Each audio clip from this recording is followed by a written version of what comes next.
कभी कभी डर की जड़ किसी भूत प्रेत में नहीं बल्कि खुद हमारे अंदर होती है।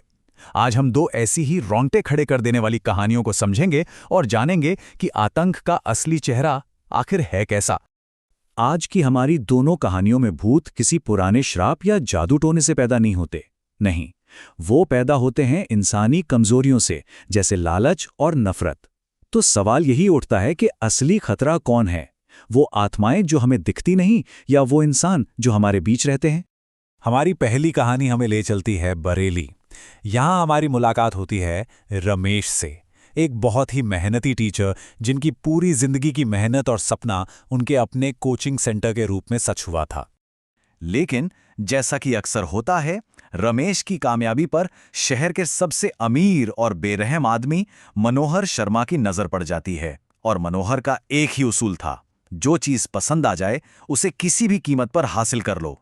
जब रमेश अपनी जिंदगी की मेहनत, अपना सपना बेचने से साफ मना कर देते हैं, तो मनोहर अपना असली रंग दिखाता है।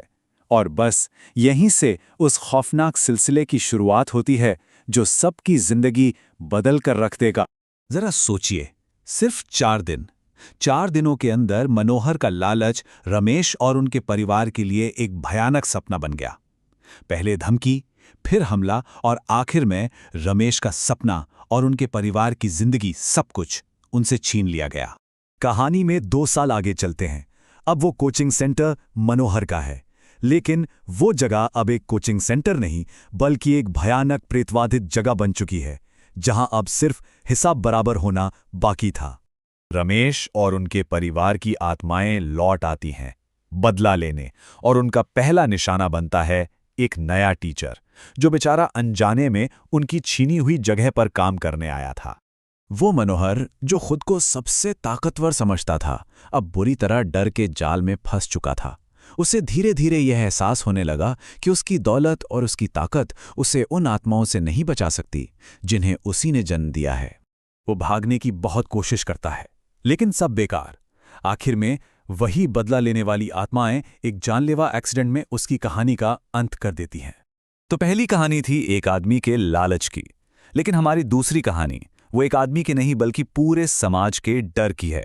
चलिए अब मिलते हैं रामानुज और उनके परिवार से, जो एक नई और बेहतर जिंदगी की उम्मीद में मद्रास से आजमगढ़ शिफ्ट होते हैं।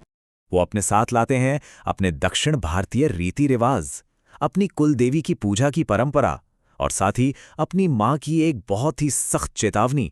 लेकिन उनकी बिल्कुल साधारण सी परंपराएं, जैसे अपनी देवी की पूजा करना या चांद को नमस्कार करना, उनके नए पड़ोसियों को कुछ और ही नजर आती हैं। उन्हें लगता है कि ये परिवार कोई काला जादू कर रहा है। एक तरफ जो पीढ़ियों की परंपरा थी, दूसरी तरफ वो बन गया एक खतरा। और इस कहानी की चिंगारी कौन लगाता है?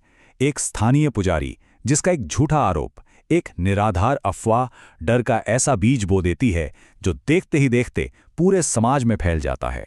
ये डर, ये शक बहुत जल्द एक पागल भीड़ में तब्दील हो जाता है, जो एक भयानक और दुखद अंत की तरफ बढ़ रही थी। डर और शक में अंधे हो चुके पड़ोसी अब जज बन चुके थे। उन्होंने फैसला सुना दिया, इस परिवार को यहां से निकालना ही होगा। इसी टकराव और हंगामे के बीच घर में गलती से आग लग जाती है। परिवार अंदर से मदद के लिए चीखता रहता है, लेकिन उनकी आवाज उन्हीं लोगों के कानों तक नहीं पहुंचती जिन्होंने इस पूरी ट्रेजेडी को जन्म दिया था। आज उस घर को एक हॉन्टेड जगह माना जाता है। लोग कहते हैं कि वो परिवार, वो पूरा का पूरा परिवार, हर रात अपनी उस दर्दनाक मौत को बार बार जीने के लिए मजबूर हैं, जैसे एक ऐसा श्राप मिला हो जो कभी खत्म ही नहीं होगा। तो ये 2 अलग अलग कहानियां, एक लालच की, एक डर की, इनमें आखिर एक जैसा क्या है? चलिए जरा इनके डरावने पहलुओं को कोरेद कर देखते हैं कि अंदर कौन सा सच छिपा है। देखिए, एक कहानी का विलेन एक आदमी का लालच है, तो दूसरी कहानी का विलेन पूरे समाज का डर और नफरत। लेकिन दोनों कहानियां हमें एक ही सच दिखाती हैं, असली राक्षस वो कहीं बाहर से नहीं आते, इंसान उन्हें खुद पैदा करता है। इन दोनों ही कहानियों में एक बात तो बिल्कुल साफ है, भूतों के बदले या उनके अलौकिक कामों से कहीं ज्यादा खतरनाक और सीधी क्रूरता जिंदा इंसानों ने की थी। और यही बात हमें एक आखिरी गहरे सवाल पर लाकर छोड़ देती है, क्या ये भूत सिर्फ अपना बदला ले रहे हैं, या फिर वो हमें हमारे ही अंदर छिपे राक्षसों के बारे में एक चेतावनी दे रहे हैं?